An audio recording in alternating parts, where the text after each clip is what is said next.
Ladies and gentlemen, I am so lucky. I love what I do here on this podcast show. I have an incredible guest. Could not wait to introduce her. We were just laughing in the green room. Why? Because we both have a pug and a puggle. Yes, that was just how we connected initially. My friend Jess, please introduce your beautiful self to the audience. Oh my God, you're so amazing. I'm literally over here blushing. Hi, thank you so much. Yes, we both have amazing dogs, a pug and a puggle, which it's the reason why we're so excited about this, because usually people don't have both or even know what a puggle is. So I think we should definitely clarify what that means. But so yeah, so I'm Jessica Harrington, and I am a stress management and self-love coach. I love that you're a self-love coach, right? It's so important today with everything that we've all been through in the great pause, if you will, which is why I'm attracted to your work. And, we were talking about awareness, right? We were talking about awareness. Let's break that down. Talk to me about what that means, Jess. Yeah, of course. It's definitely an overused word. I mean, even stress, self-love, they're all these strong buzzwords. And so that's kind of one of the reasons why I got into what I do, because of buzzwords and what they actually mean and what we're doing with them.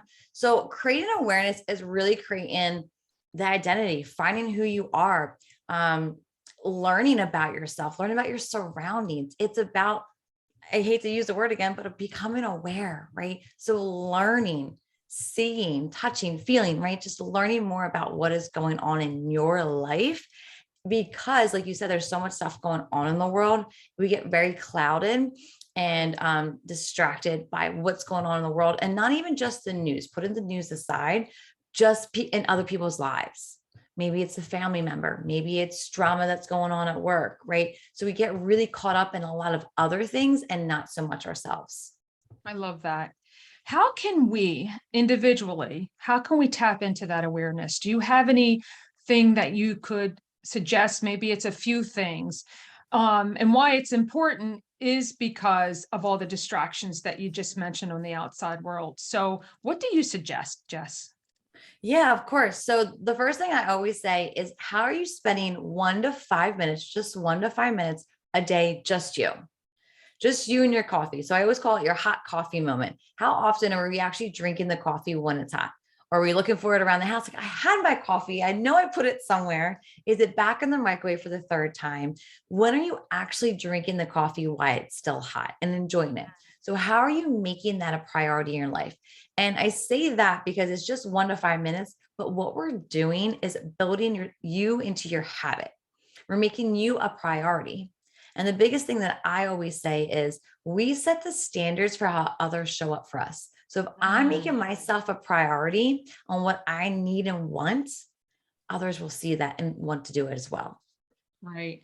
And that's the way I feel about confidence too, because if people see that I'm confident and that's displayed, right, then people are attracted to that and say, oh, how can I learn from her, or how can we help each other? Right. Oh, 100%, 100%. People want to absorb all that, negativity follows negativity, right? But positive, people want that. They chase after that. Right. Right. So we're talking about some really tough mindset shifts, right? I say that again, yes, it's a buzzword, but it's really hard sometimes if you watch the news too long.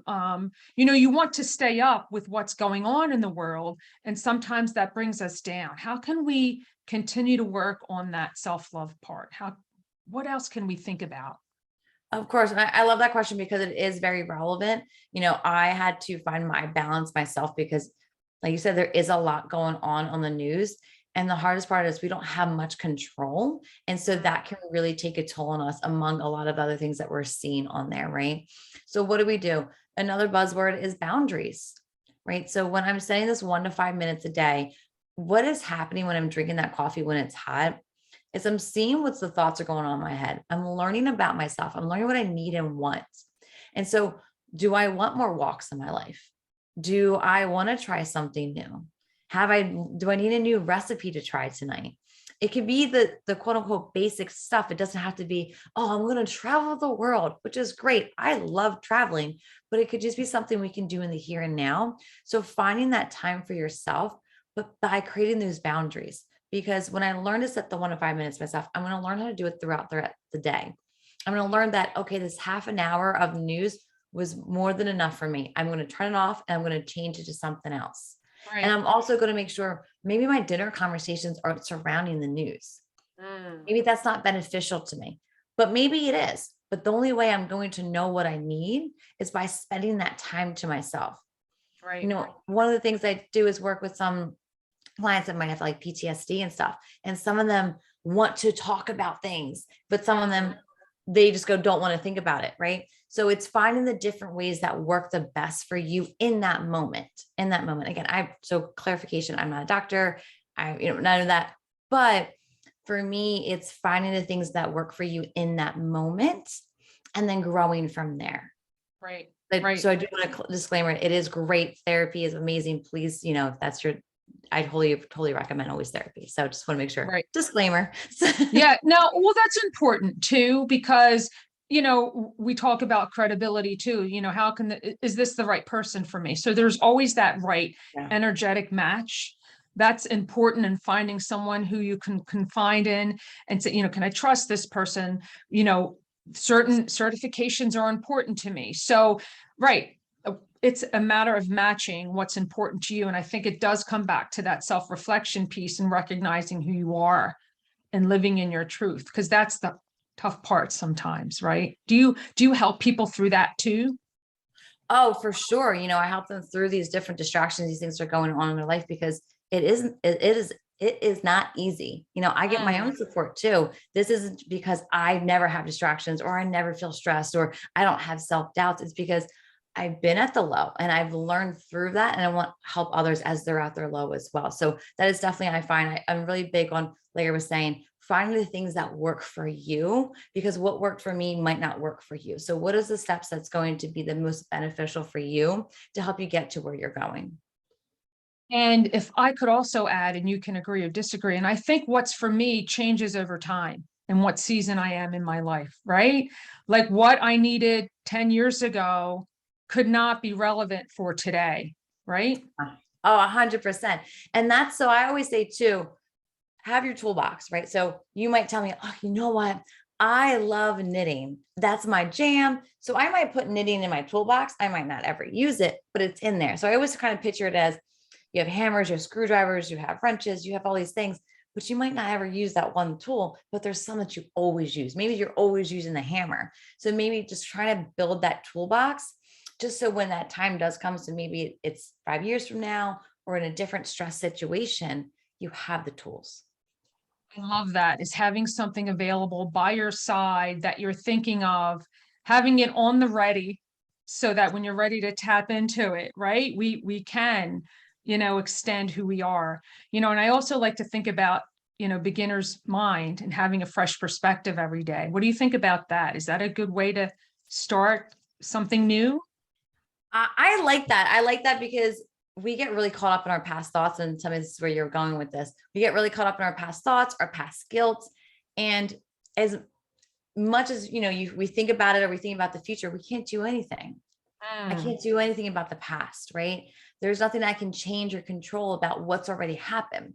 I can be here in the here and now, right? Right. I can talk about what I'm feeling right now, but I can't change anything. So we've all had those shower moments where we're replaying the conversation. You know what I should have said? You know what should have happened? Right. We all have those moments, but there's nothing I really can do about it. Now, Right. the flip side is, if I'm in that present moment right here and right now, if that is still bothering me, having that self check-in, that self-reflection on talking to myself, why is this still bothering me? And really kind of talk to yourself that way, which is, you talked about those tools about creating that self-awareness, journaling. I will always hands down tell you to journal. There's so many apps, there's so many different ways to journal that it's not, I always want to clarify that it is not a Dear Diary. Today went like this. It's not like that at all. Right. For me, I call it brain dumping. that Mm, the spinning of the thoughts and feelings that are happening, get it from your head and put it on the paper. Help yep. clear and declutter what's happening up there. Right. Yeah. And that is so critical. I practiced that. I shared that with you previously, and it does help find clarity, right? Because sometimes we do get caught up in those past moments and it's circling back and it's circling over. It's like a hamster wheel, right? And like, how do you stop it? Well, sometimes you let it go through conversation. Sometimes you let it go through writing it out. It's all a matter of how you let go, right? I It's love it. And I love that you use the hamster wheel because that's exactly how I described it.